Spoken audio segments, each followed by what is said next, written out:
Bonjour. Il me fait plaisir de répondre à une demande d'un de mes amis qui a eu la bonne idée de produire une série « Nos aînés se racontent ». Naturellement, moi je suis Maurice Poirier, je suis natif de la Gaspésie et j'y ai vécu toute une carrière.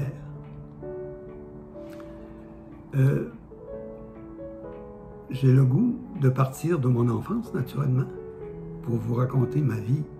Mais je voudrais partir avec une petite anecdote. Je me rappelle des choses qui se passaient quand j'avais 4 ans.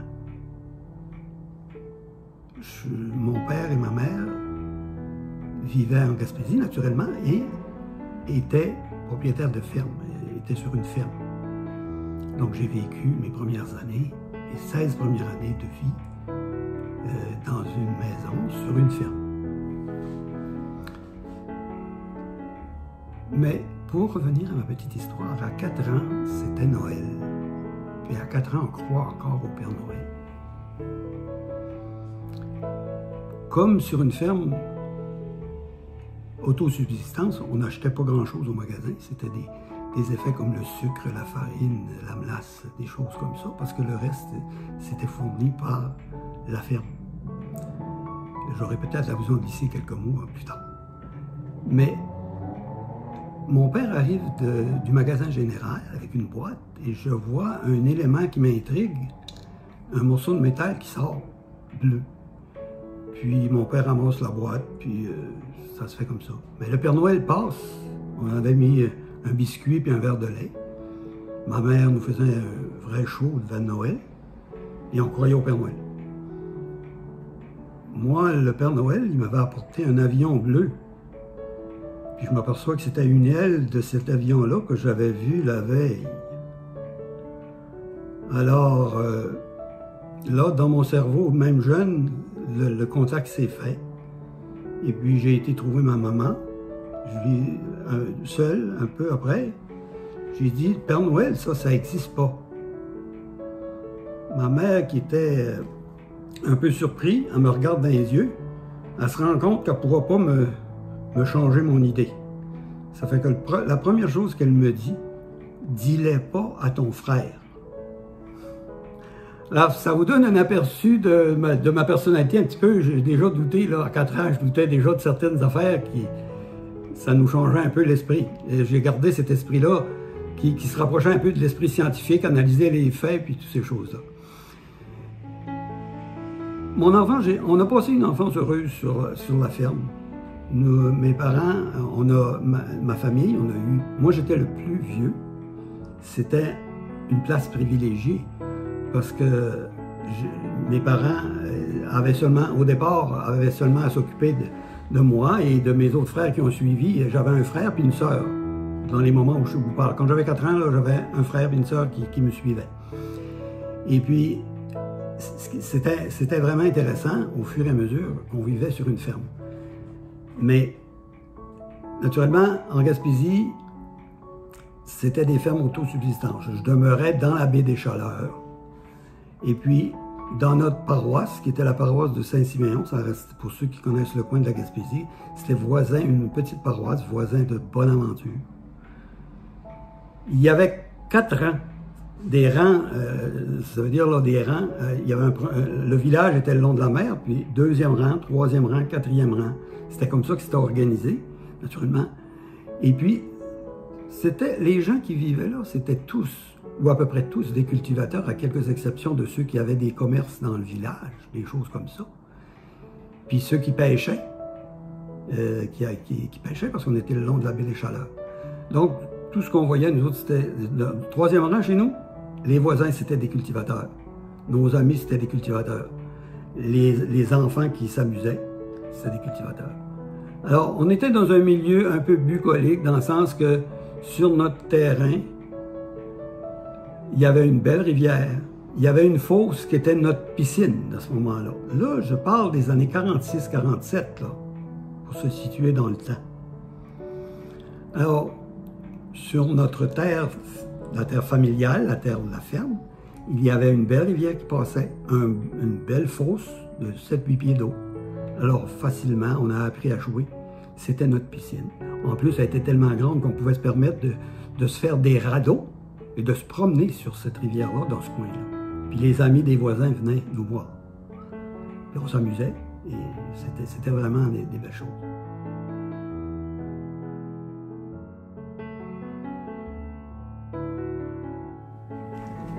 Alors, il ne faut pas oublier, dans ce temps-là, naturellement, on était comme tous les enfants, on avait besoin de jouer, puis on était dehors. Avant, particulièrement, il y avait des périodes où on ne travaillait pas du tout, même un peu plus vieux, on ne travaillait pas la période d'hiver particulièrement, et les périodes d'automne avancées, des choses comme ça, on travaillait peu sur la ferme.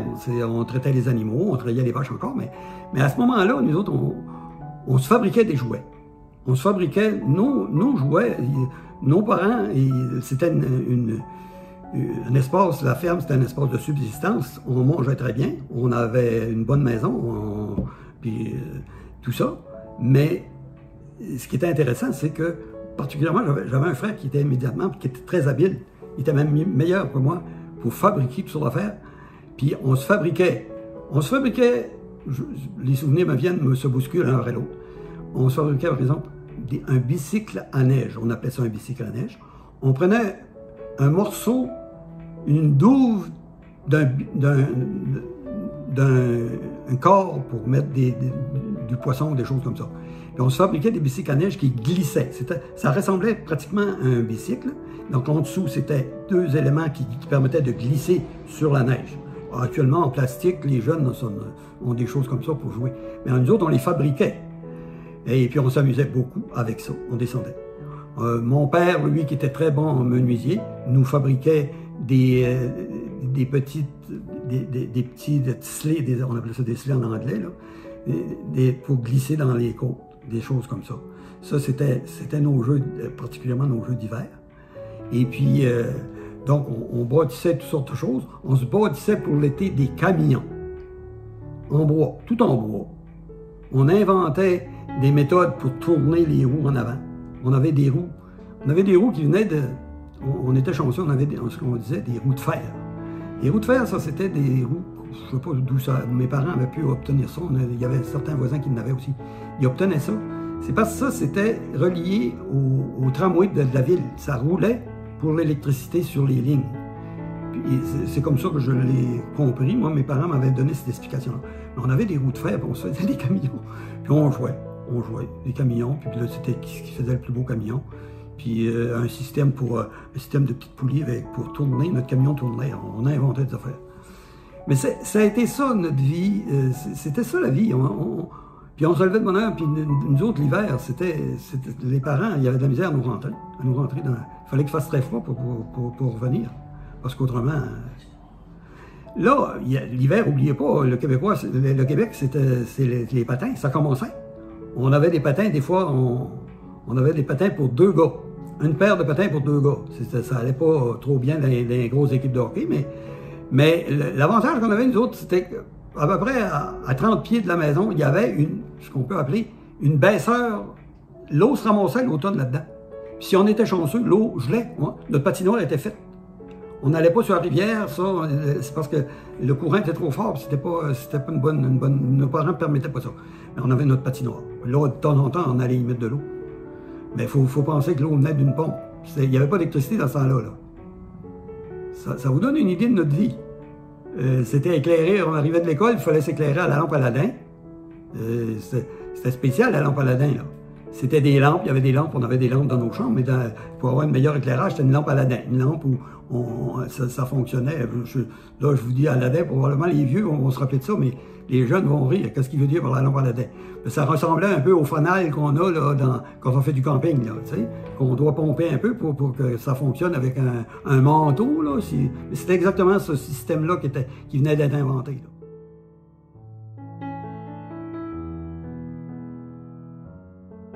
Quand on vit sur une ferme et qu'on regarde son père travailler, on s'aperçoit que c'est toute une belle chose, dans le sens que les cultivateurs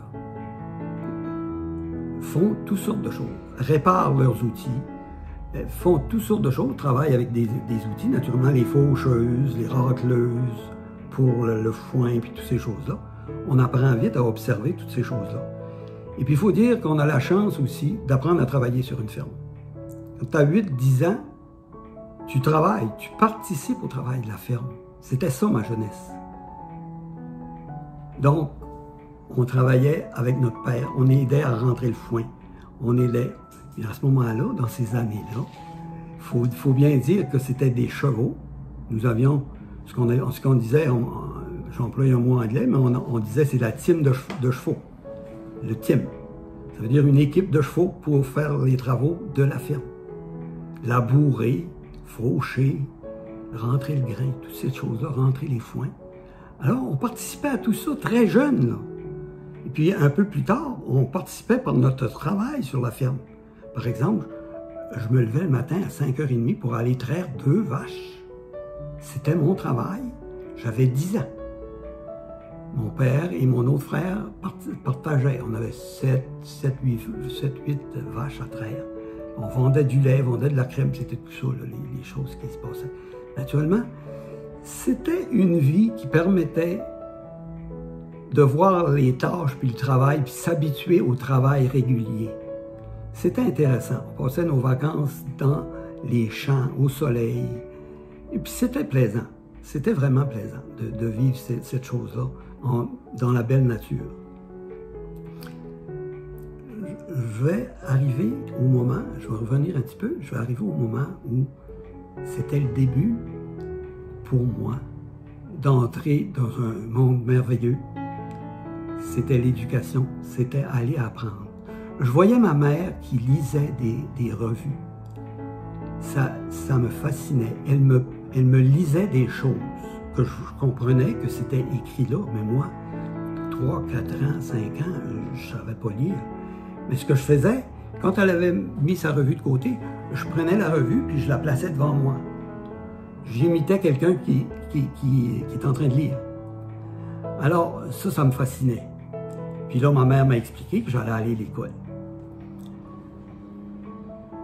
Je me rappelle comme si c'était hier, j'ai toutes les images devant moi.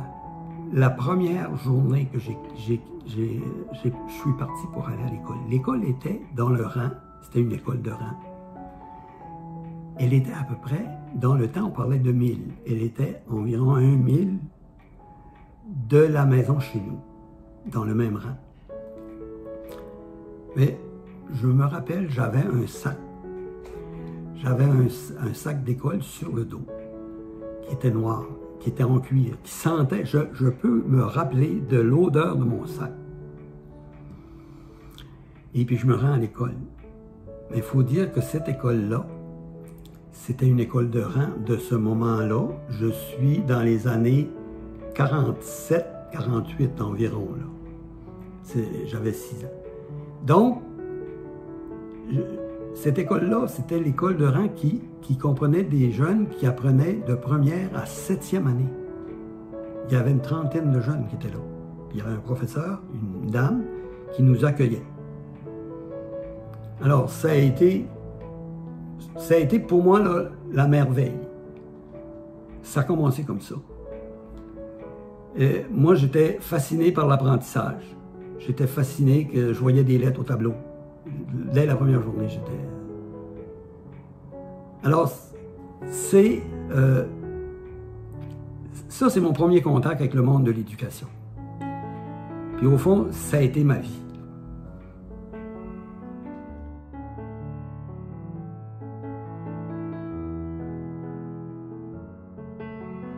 Alors, j'entre, et puis, naturellement, c'était surprenant parce que c'était une école où un seul professeur, imaginons aujourd'hui, pour ceux qui m'écoutent, puis qui n'ont pas mon âge, c'était un seul professeur avec une trentaine de jeunes, avec 7 divisions.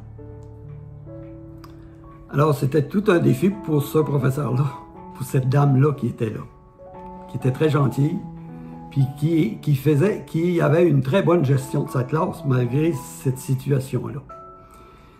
Alors, très rapidement, naturellement, c'était la méthode syllabique. On avait un livre, puis on apprenait B.A.B.A., puis toutes ces choses-là. Et très rapidement, j'ai commencé à être capable de décoder, de lire des mots. C'était très intéressant pour moi, naturellement. Donc, je me rappelle que j'ai accompli des choses au niveau de première année. J'ai appris à lire et à écrire tranquillement.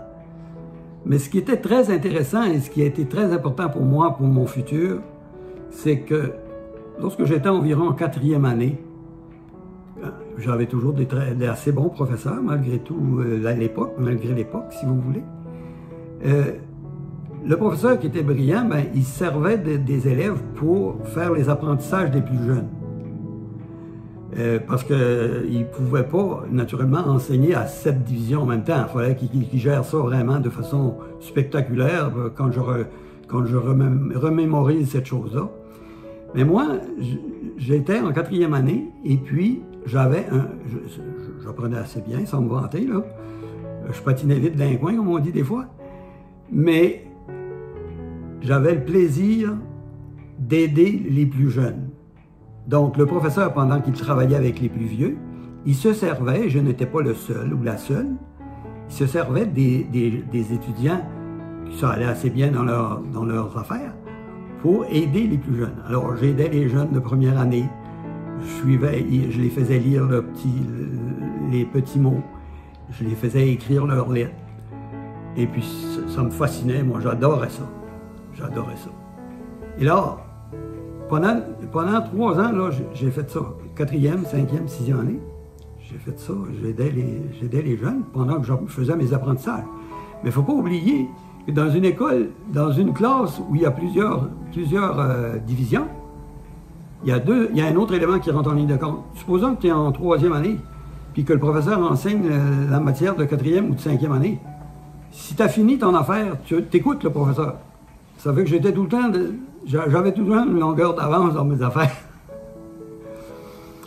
Au final, pour faire une histoire courte de mon histoire scolaire de ce moment-là, du primaire, rendu en 7e année, comme le nombre d'élèves était vraiment imposant, on nous est de la commission scolaire du temps. En passant, il y en avait 1600 dans ce temps-là, dans la province de Québec. Je l'ai su plus tard.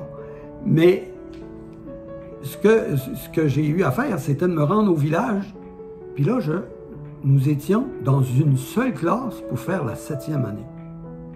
Là, je changeais de décor. J'avais plus personne à aider. Aider pour les plus bas, les plus faibles, travailler avec des plus jeunes. Et puis, je ne pouvais pas écouter quelqu'un qui recevait de l'information dans les plus gros, les plus vieux. J'ai trouvé ça plate un peu. Parce que quand j'étais en 6e année, j'avais déjà passé pas mal la matière de 7e année. J'ai trouvé ça plate cette année-là. C'était un professeur qui enseignait à une seule division. Qui était très bonne d'ailleurs, et qui nous a bien organisé. Ensuite, ça a été, je rentre en 8e année. Dans ce temps-là, au secondaire, c'était 8e, 9e, 10e et 11e année. Il y avait 4 ans. Je rentre en 8e année. Puis là, j'étais content parce qu'il y avait 8e et 9e. Alors, j'ai dit, je vais apprendre quelque chose. C'est vrai que j'aidais en mathématiques, l'algèbre commençait, j'ai l'air à vouloir m'avantager un peu, mais moi, j'aidais ceux qui apprenaient l'algèbre, puis ça me fascinait, des lettres puis des chiffres, là, et ça me fascinait au bout de ça. J'ai toujours aimé les mathématiques. Alors, ça a été un peu ça.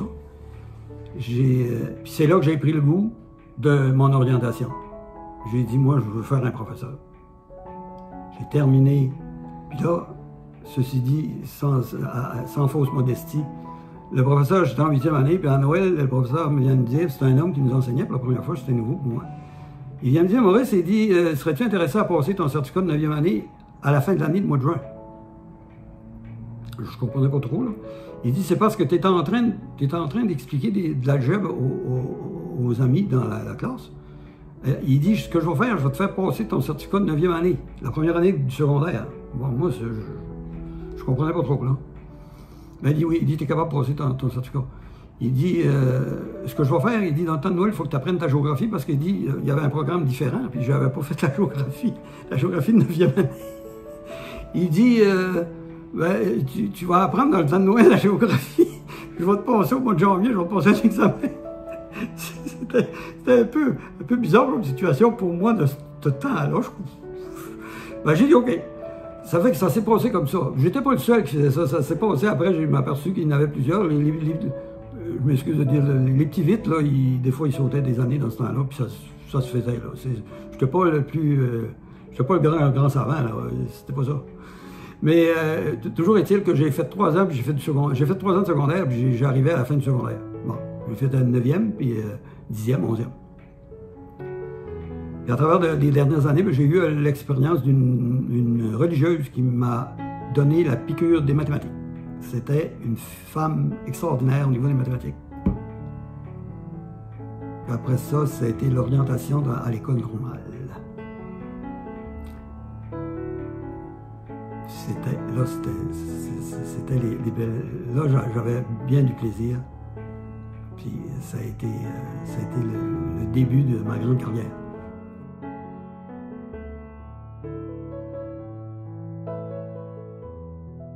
Alors, voilà qu'il faut partir pour les études. Je me rappelle très bien, la grosse valise bleue, tout en métal, pleine de... Maman faisait tout le linge. Maman avait un beau moulin à coude Seigneur. Et la nuit, pendant qu'on se couchait, on entendait marcher le moulin à coude. Puis elle nous faisait des vêtements. Donc, je pars pour l'école normale avec une valise assez bien garnie parce que j'étais pensionnaire là-bas. L'école normale de Rimouski, l'école normale Tanguay, Rimouski. J'avais fait mon inscription et j'arrive à Rimouski en pleine nuit. On monte au dortoir, on s'installe. Puis le lendemain matin, la grande vie commençait. Ça n'a pas pris de temps que c'était nos cours. Et puis, j'adorais ça. C'était très intéressant. On n'était pas tellement dans la classe. On était 25, 26 à peu près. On n'était pas un gros groupe. Et puis, dans ce temps-là, il faut dire que dans ce temps-là, le début, c'était en 59, ça. J'entre à l'école normale. Il faut bien dire que dans ce temps-là, le ministère de l'Éducation n'existait pas. C'était le département de l'instruction publique qui organisait l'éducation, les apprentissages au Québec. Et puis, c'est à partir de ça, tous les matins, on a fait... Moi, dans ce temps-là, les diplômes pour l'enseignement, c'était un brevet d'enseignement qu'on recevait du ministère de l'Éducation. Il y avait 3 diplômes de possibles pour nous autres. C'était le brevet C, qui permettait d'enseigner au primaire, le brevet B, qui permettait d'enseigner jusqu'en 9e année. Et puis, il y avait le brevet A, qui commençait, c'était nouveau, avec... le brevet B, c'était 2 ans. Le brevet A, c'était 4 ans. 2 ans où on continuait véritablement à faire nos apprentissages de base, français, mathématiques, littérature, tout ça, puis 2 ans de pédagogie, si vous voulez, d'apprentissage pour apprendre à enseigner. Mais moi, j'ai tombé tout de suite dans l'apprendre à enseigner, la pédagogie, la psychologie, chaque matière, parce là, on couvrait pratiquement toutes les matières. Donc, on apprenait la pédagogie des mathématiques, du français, etc. Et puis, on apprenait notre psychologie de l'enfant. Je me rappelle, ça m'avait impressionné. J'avais un monsieur qui s'appelait M. Farran. Je l'ai toujours en mémoire. Puis, il nous parlait comment est-ce qu'il s'appelait, le savant qui allumait la lumière. Je me rappelle plus, là, la mémoire, ma vieille mémoire. Mais il nous faisait des démonstrations, il était superbe. Puis moi, la psychologie, j'aimais ça, cette matière-là, ça m'intriguait, puis j'aimais ça. Alors, j'ai aimé, puis j'ai rencontré des confrères, naturellement, on échangeait beaucoup, on parlait, puis c'était, il ne faut pas oublier, 59-60, c'était le début de la Révolution tranquille.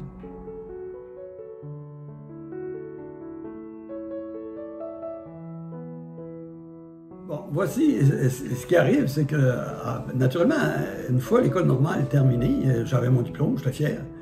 Puis, il y avait arrivé ceci, c'est que, dans ce temps-là, naturellement, quand on était un homme particulièrement, puis on avait un diplôme d'enseignement, c'était une chose recherchée. C'était presque une perle recherchée, dans le sens qu'il manquait énormément d'enseignants, parce que c'était la Révolution tranquille, les familles nombreuses poussaient leurs enfants à aller dans les écoles, et puis il manquait de professeurs.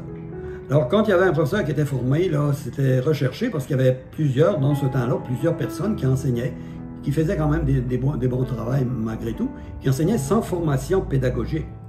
Donc, et à ce moment-là, moi, à l'école normale, ce qui arrivait, c'est que les commissions scolaires de l'extérieur venaient dans les écoles normales pour engager des gens qui tombaient sur le marché du travail. Alors moi, j'étais un peu insouciant. Il y a quelqu'un qui me convainc de signer un contrat. Je m'en allais enseigner à Contrecœur, près de Montréal. J'avais jamais monté à Montréal. Moi, ma jeunesse, la fougue, j'ai dit, tiens, j'ai un beau contrat, j'aurais pas besoin de chercher du travail en Gaspésie, je m'en vais là. C'est pas très brillant, mais c'était ma pensée du moment. Puis, ça fait que je m'en reviens chez nous, et puis là, j'avais décidé cet été-là que je travaillais pas, que là, j'avais une espèce de vacances. Puis j'aidais mon père à faire les foins puis ces choses-là sur la ferme. Puis je savais qu'au mois de septembre, ben, je prenais mes petites affaires puis je montais à Contrecœur pour commencer ma carrière. Toujours est-il qu'un dimanche où le curé avait donné la permission de travailler, parce que dans ce temps-là, tu n'avais pas le droit de travailler le dimanche sur la ferme. Puis il y avait eu beaucoup de pluie, là, puis mon père avait eu l'autorisation avec d'autres de travailler sur la ferme pour ramasser le foin. C'était ça les habitudes du temps. Ça fait peut-être sourire aujourd'hui. Puis toujours est-il que je travaillais avec mon père, j'étais en train de rentrer du foin avec lui au plein dimanche. Moi, je vois arriver deux personnes sur le terrain en question. Un curé avec une grande soutane, puis un autre monsieur, que je connaissais absolument pas. Puis là, il m'approche, puis il dit, c'est toi qui es Maurice Poirier? Il dit, t'as fini un cours à Rimouski. J'ai dit oui. Et il dit, on a besoin de professeur, nous autres. Ben, j'ai dit, j'ai un contrat à Contrecœur. Et là, le vicaire, en fait, c'était un vicaire, et il était là avec le secrétaire de la commission scolaire de Newport, en Gaspésie. Il me fait un sermon pour me dire que ça n'avait pas de sens, que c'était pas très brillant ce que j'avais décidé là. Puis qu'il fallait que je travaille pour éduquer les Gaspésiens. Alors, moi, là, ça sonnait dans ma tête. Moi, j'avais eu un contrat de 3300$ dans le temps. Là, on est en 61. J'étais comme content. Mes confrères, c'était là-dedans, 3000. J'avais su que mes confrères avaient signé les contrats à peu près dans ces alentours-là. Puis je savais que des professeurs travaillaient pour 1500$ dans mon coin. J'étais comme content de mon coup. Mais là, je patinais vite dans les coins, comme on dit. J'ai dit, ben, comment vous me donnez? Ben, ouais. Là, il dit, ça dépend, hein? Il forfine un peu, il me donne pas de chiffre. Puis là, le curé dit, ben, toi, tu veux quoi? Tu demandes quoi? Ça fait que je portais 3300. J'ai dit, je vais lui demander 4500. Là, ça vous fait peut-être rire, mais dans le temps, ça fait que là, puis ils n'ont pas été trop surpris. Ça n'a pas trop. J'ai dit, les tabarouettes. Ils ont dit, on ne peut pas te donner une réponse tout de suite. Il faut que la commission scolaire se concerte. En tout cas, on va avoir une réunion de la commission scolaire. Là, c'est le secrétaire, un bon monsieur, M. Smith. Wilfrid Smith, je me rappelle son nom. Un bon monsieur. Il me dit, regarde, on va faire une réunion. Puis il dit, on t'appelle. Là, je lui donne mon numéro de téléphone chez nous. Là, c'était 1 long puis 3 cours dans ce temps-là. On avait eu le téléphone. Bon. Puis là, ça fait que là, j'ai dit, qu'est-ce qui. Moi, j'étais tout fier, j'arrive chez nous, puis mon père, là, j'ai dit, tabarouette, je les ai demandé quasiment le double, puis 4500. Ça fait que le monsieur m'appelle 2 jours après. Il dit, bon, les commissaires il dit, on va te donner 4300$. Ça fait que j'avais une augmentation de 25% par rapport au contrat qui existait à Montréal. Ça fait que là, j'ai appelé Montréal, d'une manière ou d'une autre, pour dire que je ne retournais pas là. J'ai pas eu de procès, rien, là. Ça s'est fait rapidement. Et puis c'est comme ça que j'ai commencé ma vie d'enseignant. Ça a été... j'ai presque envie de pleurer. J'ai rentré le matin, au mois de septembre, 22 beaux jeunes en 9e année. Il faut vous dire que dans ce temps-là, les 22 jeunes qui étaient là, c'était des jeunes. J'étais choyé dans le sens que c'était une petite quantité, c'était la quantité des meilleurs qui étaient là. Dans ce temps-là, tout le monde ne faisait pas sa 9e année. Il terminait en 7e, très souvent. Puis ce que j'avais, moi, c'était ceux qui avaient décidé de continuer des études. J'avais 22 jeunes. Ça a été une année formidable. C'était bon. Puis dans ce temps-là, il faut dire que les directeurs d'école, dans les petites commissions scolaires comme ça n'existait pas. Un directeur d'école à plein temps, ça n'existait pas. J'étais dans une école neuve, nous étions entrés, ma première année à Newport. Naturellement, c'était près de Chandler, c'était une centaine de kilomètres d'où j'étais né.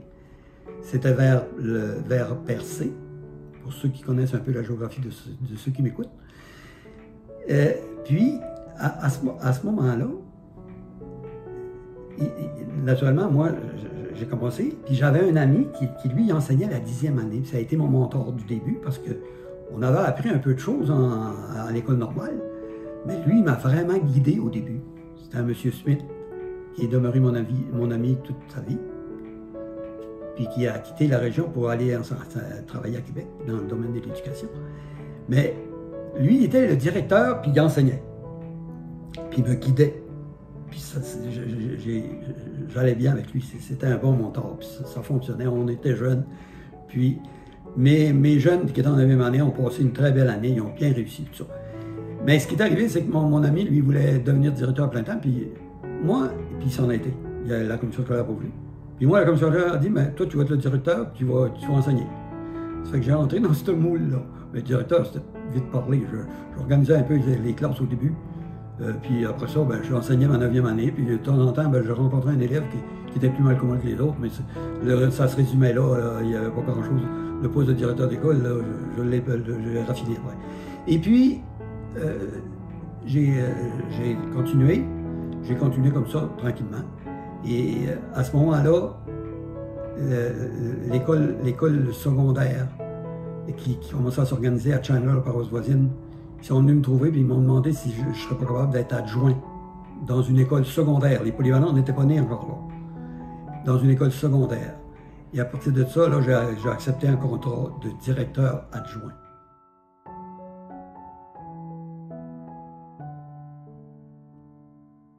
À côté de ma vie professionnelle, comme je vous dis, j'étais rendu directeur adjoint dans une école secondaire où il y avait quand même un bon nombre d'élèves.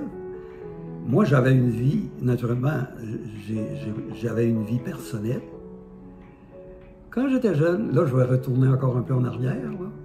Quand j'étais jeune, je commençais le secondaire, que je vous ai parlé tantôt, j'avais rencontré une jeune fille qui demeurait au rang 2. Et puis, ça cliquait tout de suite. Moi, j'aimais beaucoup lire. Elle, son père avait une ferme aussi, mais il y avait un verger. Et puis, ça ressemblait un peu à Ève. Annette, mon amoureuse du moment, et qui est toujours, après 62 ans, mon amoureuse de vie, mon épouse, elle m'apportait des pommes. C'était la façon d'attirer mon attention. Elle m'apportait des pommes, des bonnes pommes, des pommes blanches. C'était bon. Et puis, on est toujours d'accord là-dessus pour dire que c'est là qu'on a tombé en amour. Naturellement, comme on était jeunes, j'ai été aux études, on s'est séparés un peu. Ma copine Annette était rendue à Montréal quand j'ai commencé à être en droit de dire je me pars une famille. J'avais 20 ans. J'ai commencé à enseigner à 19 ans en passant. J'avais 20 ans. Je téléphone à Annette, qui était à Montréal. Puis, je jase un peu avec. Puis, je lui... Ça, c'est un gros souvenir. J'avais jamais vraiment sorti avec, naturellement, là, comme on appelle sortir, fréquenter. Je lui dis, ça serait peut-être le temps qu'on pense à se marier. J'étais aussi bête que ça, là. C'était mon approche, là. Ça fait qu'elle avait ri là-bas. Elle avait un chum là-bas, d'ailleurs. Elle était assez rapide aussi, là. De son côté, elle faisait ses affaires. Puis croyez-moi pas, 5-6 mois après, elle avait descendu en Gaspésie. Et au mois de novembre de ma deuxième année d'enseignement, on s'est mariés. On s'est fréquenté, elle est descendue à Chandler, on s'est fréquenté environ 3-4 mois, pour dire. C'était des fréquentations solides, je dormais pratiquement pas. Moi je travaillais le jour. Je travaillais dans ma classe le jour, là, dans ce temps-là, j'étais au début de mon enseignement, naturellement. Là. Puis le soir, ben, on se fréquentait. Ça fait que, puis c'était le début de ma vie. C'était le début de ma vie familiale. Quel beau souvenir. Puis, on s'est mariés le 24 novembre. Puis les gens trouvaient qu'on se dépêchait. Ma mère m'a dit, es-tu forcé de te marier? Parce que dans ce temps-là, les mères surveillaient ça. J'ai dit, non, maman, je suis pas un gars comme ça, moi, je suis un bon gars. Mais, toujours est-il que le 24 du mois d'août, après, là, ma première fille est née, Nathalie, la belle Nathalie aux yeux clairs. Si vous calculez, là, 24 novembre, 24 du mois d'août, ça fait 9 mois pile. Alors la mère était sauvée. On était sauvés d'être accusés de mauvaises choses. Toujours est-il que ma famille, ça a été ça. J'ai eu une deuxième fille et finalement on a eu des jumelles. Donc 4 filles dans la famille. En 72, les 2 dernières sont arrivées. Et on avait une belle famille de 4 belles filles.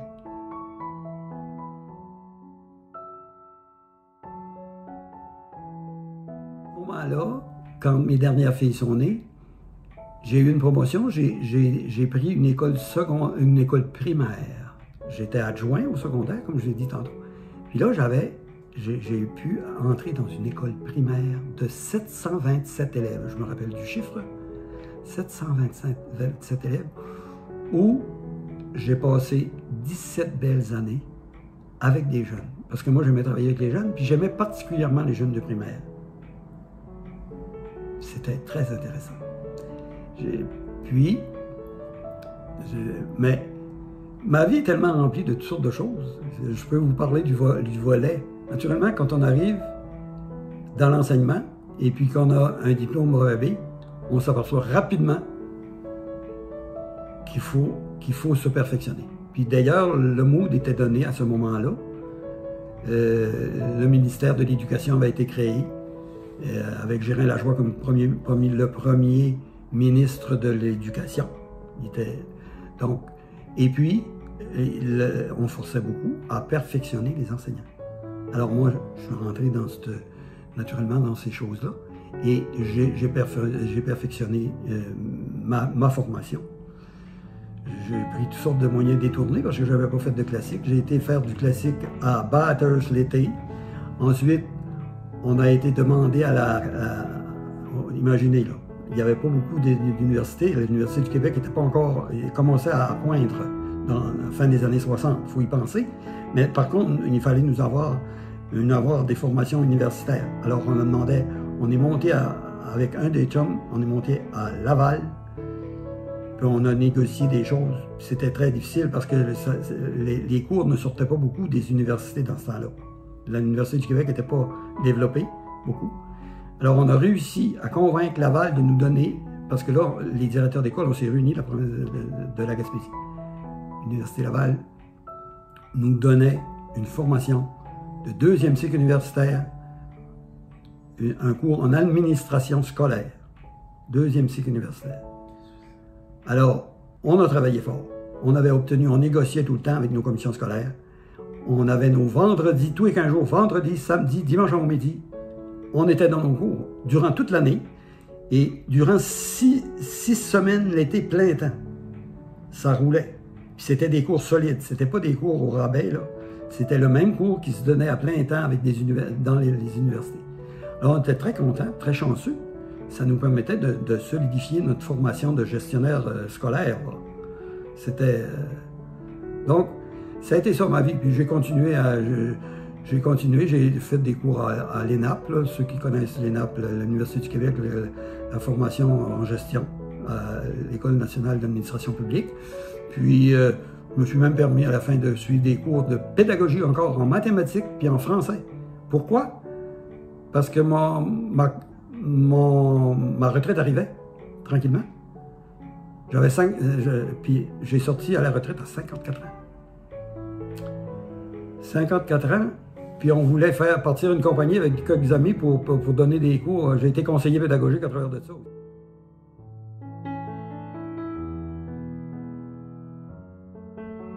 Alors voici, naturellement, durant que je travaillais comme directeur d'école au primaire, ben, je m'engageais aussi dans la société.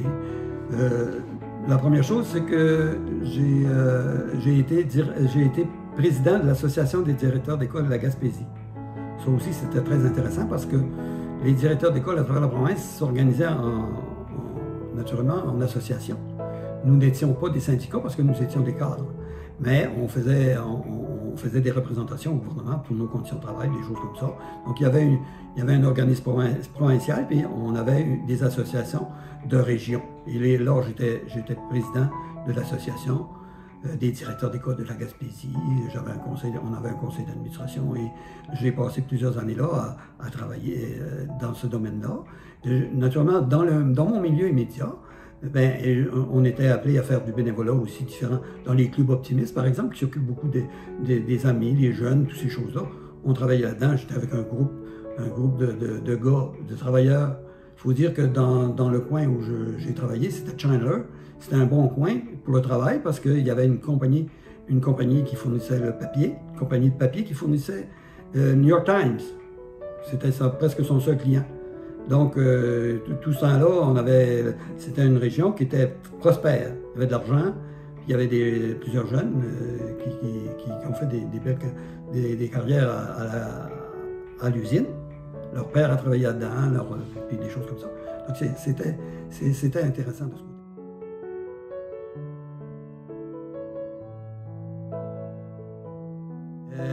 En passant un petit parallèle, il faut dire que mon amoureuse, elle, tout ce temps-là, j'ai beaucoup de choses dans ma vie. J'ai une amoureuse qui a été une commerçante hors pair. Elle avait un commerce de fleurs. Puis elle était artiste peintre aussi. C'est de là que ma fille retient ses filles. Et elle a travaillé là-dedans. Et naturellement, une partie de ma vie parallèlement à moi, elle travaillait elle avait son propre commerce. Elle a fait un succès. Et puis, elle a travaillé aussi dans les arts. Elle a été dans toutes sortes de choses, pour animer puis dans la région. Puis, elle a travaillé énormément en bénévolat dans les Alzheimer. Elle a été présidente du comité d'Alzheimer de la Gaspésie. Alors, elle a fait beaucoup de travail. J'ai toujours admiré beaucoup mon amoureuse.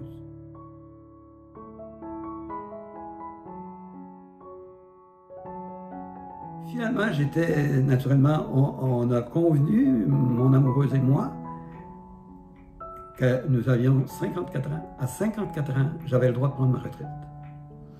Il y avait un autre projet qui était dans l'air qu'on avait analysé, de devenir conseiller pédagogique comme on se vendait nos services, former une compagnie. J'avais 2-3 personnes avec moi.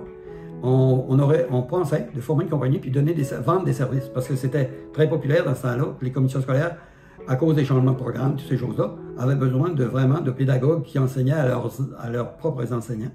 Puis ça aurait pu être intéressant. On était 4. Mais toujours est-il qu'après discussion, puis après analyse complète du problème, on a dit, moi puis quelques autres, le projet ne s'est pas réalisé parce qu'on a dit la vie c'est peut-être un peu trop court, il faut foncer dans la vie d'une autre façon. Là, ça a été ça. Mon épouse et moi, nous étions à la retraite.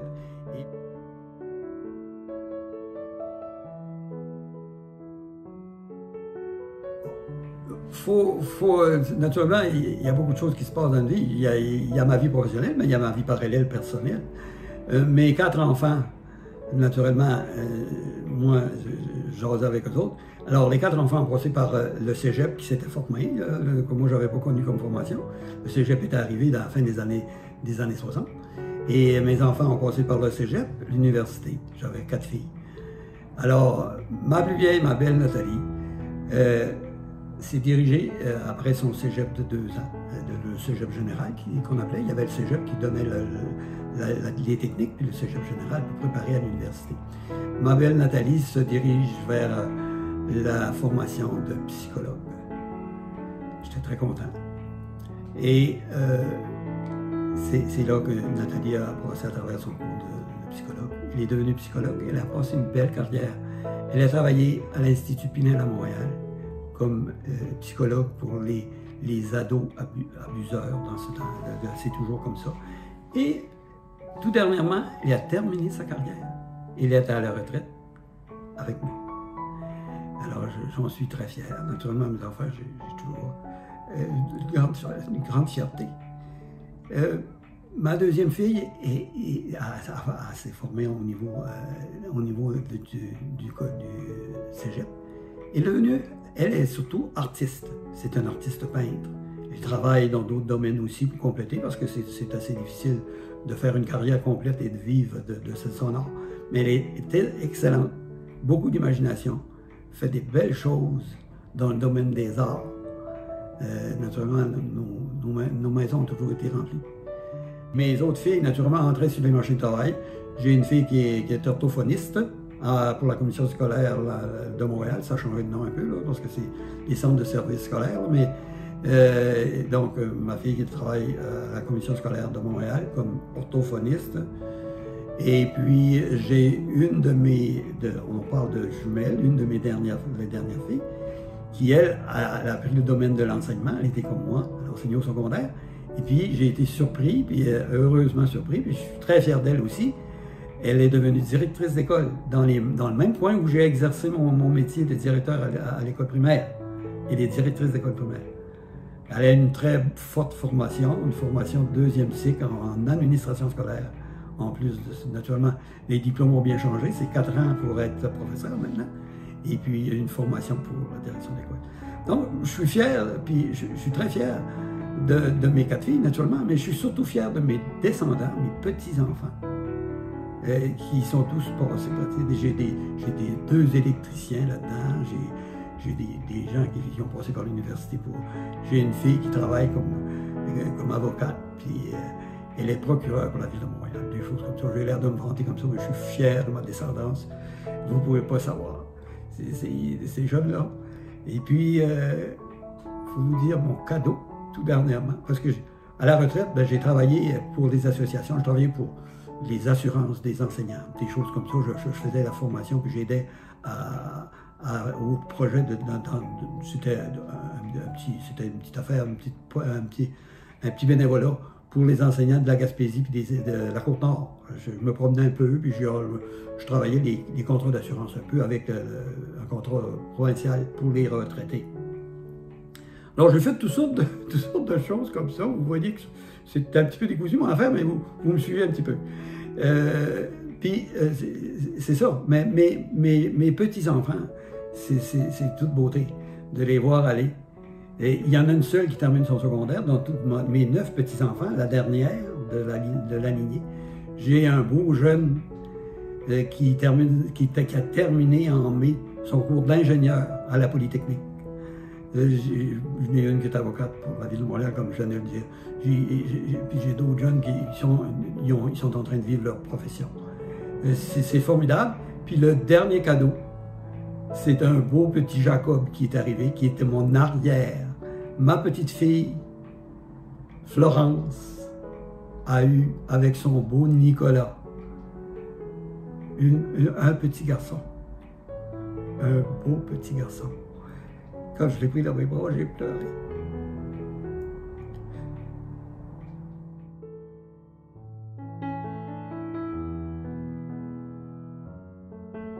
Alors, la vie, naturellement, a continué. À la retraite, comme je le disais, on a été des aidants pour différentes personnes, mon épouse et moi.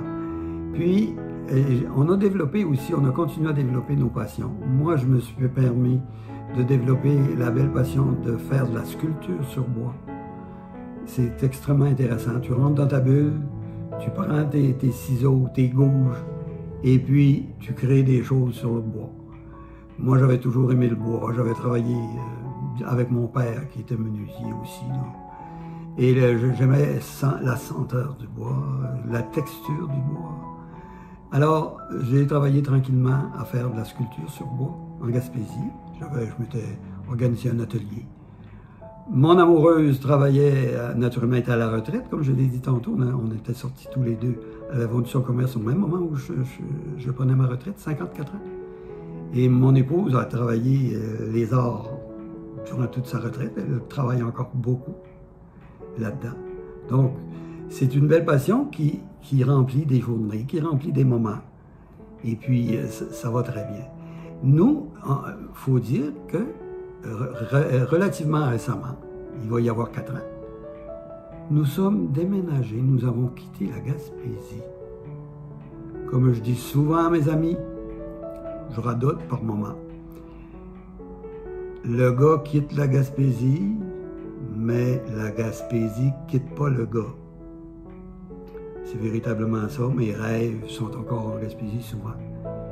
Et vous allez vous poser la question, oui, mais pourquoi tu as quitté une belle région comme ça?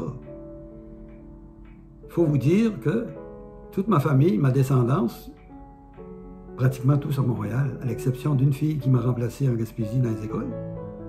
Et ici, mes petits-enfants, j'ai 9 petits-enfants, j'en ai 8 qui sont dans Montréal et les environs. J'ai 3 filles qui sont ici. Et puis, mes frères et sœurs sont tout près, à Terrebonne, parce que j'habite Terrebonne actuellement. Et le côté des... Il faut dire qu'on a été une famille de 8. Mon amoureuse, une famille de 13. Alors, tout ça, la Gaspésie se déménage souvent, avec le temps, à Montréal. Alors, tous ces gens-là, frères et sœurs, ont déménagé dans Montréal et les environs, Terrebonne, des choses comme ça, Saint-Eustache. Et les frères et sœurs de mon épouse, de mon amoureuse, aussi. Alors, ça nous attirait ici parce que, pour finir, notre famille la plus complète qu'on peut voir très régulièrement, qui viennent nous voir, qui échangent, petits-enfants, enfants. Puis là, c'est les arrières qui commencent à nous visiter. Demain, le petit Jacob arrive avec sa mère et vient nous visiter. Où sommes-nous actuellement? Nous sommes dans une RPA, que vous connaissez probablement, et vous savez ce que ça veut dire, une résidence pour personnes de notre âge. Alors, ici aussi, nous pouvons continuer nos passions. Annette, mon amoureuse, continue à faire des arts. Moi, je continue à ma vitesse très lente à faire de la sculpture sur bois. Et puis, nous avons beaucoup d'activités que je n'entrerai pas, mais dans une RPA, on prend toutes les activités qu'on veut. On peut remplir nos journées, on peut rester tranquille aussi. Donc, c'est facile, on se fait des nouveaux amis, naturellement, puis des choses comme ça. La vie c'est cool, tranquillement. Mais je regarde ma descendance et je deviens émotif parce que j'espère le mieux pour eux autres. Et je sais qu'ils sont outillés. Je regarde, je suis fier.